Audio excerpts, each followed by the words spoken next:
महापालिकेचे हात वाढत, त्यामुळे ग्रामीणची माणसं येत नाहीत आपल्याकडे। एका भागात पाणी 24 तास आणि एका भागात पाणीच नाही, कारण का? शेड्यूल आहे का नाही त्यांच्याकडे? का एका ठिकाणी 24 तास पाणी येते, एका ठिकाणी काय येते, त्याचा आपण 6 महिने अभ्यास करून त्याचा शेड्यूल तयार केला। का प्रत्येक वेळी वारंवार असं चाललंय तुमचं? एका भागात पाणी 24 तास आणि एका भागात पाणीच नाही, कारण का?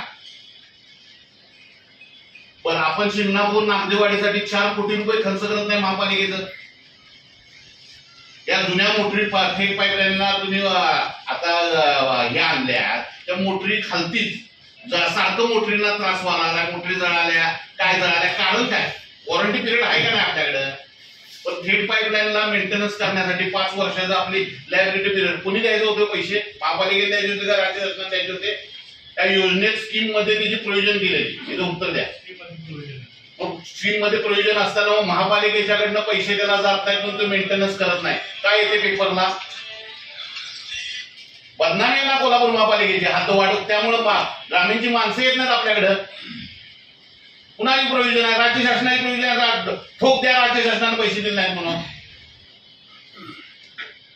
टेंडरला प्रोव्हिजन काय? मेंटेनन्स 5 वर्ष करायचे आहे ना, मग का थांबलं जातो?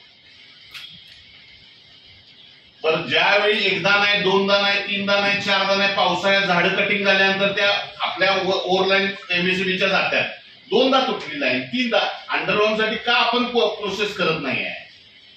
त्याचं काय झालं अंडरग्राऊंड साठी?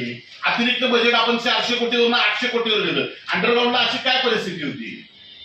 अशाच नवनवीन अपडेट्ससाठी डिजिटल कोल्हापूर चॅनेलला सबस्क्राईब करायला विसरू नका। आमच्या फेसबुक, इन्स्टालाही नक्की फॉलो करा।